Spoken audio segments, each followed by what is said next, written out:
La construction d'un état de droit par Félix Tshisekedi, mythe ou réalité, le sujet a fait objet d'une conférence débat à Paris animée par le docteur Martin Mulumba, chercheur en droit. Cette rencontre qui avait pour but d'analyser la situation politique actuelle a été organisée en partenariat avec les associations Soleil Solidaire, le Force de la Diaspora, Fachi Solutions Originale, Fachi Solutions Le Peuple d'abord, ainsi que les amis de Maweja Djounes.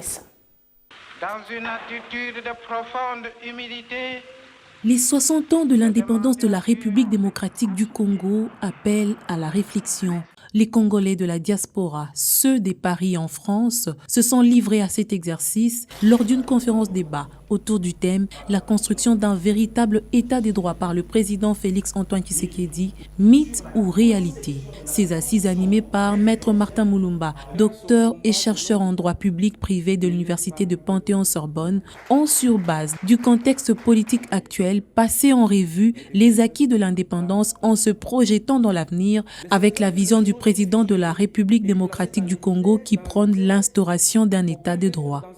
Dans un état de droit, le pouvoir n'est pas illimité. Ces détenteurs qui sont le peuple et le gouvernant acceptent de lui fixer des bornes. L'État est non seulement limité par les droits, mais il respecte aussi les droits. Dans un tel État, les règles s'imposent de la même manière aux gouvernés et aux gouvernants. La loi est au-dessus de tous, dirigeants comme citoyens ordinaires. C'est un État où la justice est indépendante, équitable et la même pour tous. C'est de la construction d'un tel État qu'il s'agit de parler pour la République démocratique du Congo sous la présidence de Félix Tshisekedi. S'agit-il d'une réalité vécue par les Congolais? L'état des droits renvoie à des principes qui devraient mettre en avant-plan l'intérêt du peuple.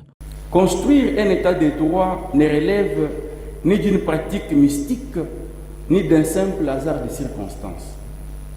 C'est un processus qui demande à la fois une fermeté du chef de l'État et un engagement de toute la population. On ne peut pas construire un état de droit si le peuple lui-même garde les anciennes mentalités. Tout doit changer pour que les choses bougent.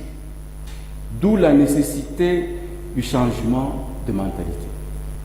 Toute réussite facile ne donne aucun goût, ni même une fierté. Mais une réussite dans la difficulté élève une personne et l'immortalise. Pour ces chercheurs en droit, malgré quelques turbulences observées ces derniers jours, la République démocratique du Congo est manifestement sur une bonne voie, démontrée par la volonté et la détermination de Félix-Antoine Tshisekedi qui pose déjà des jalons pour la construction d'un état de droit.